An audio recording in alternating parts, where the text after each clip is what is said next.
继续轮到第4棒的赫雷拉，第一个球就拉成了2垒正面滚地球，不太妙，先传2垒，再往1垒送，出手点是很明显在肩膀以下，所以就属于这种典型的侧投。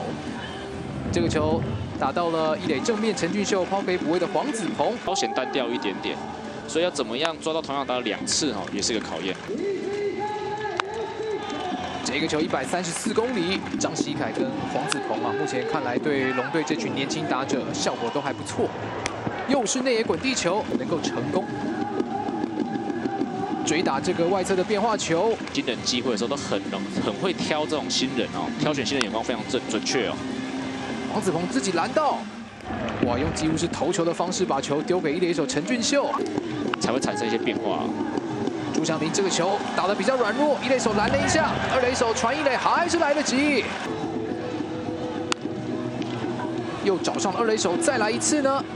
，4-6-3，黄子鹏再投出这个球打到了2垒方向的滚地球，郭彦文传1垒，形成了这场比赛的最后出局数。今天黄子鹏在他的家乡高雄以及他的双亲面前。 投出了生涯第1场完投完丰胜，率领乐天桃园队最终是以11-0击败了味全龙队，也终止近期的2连败。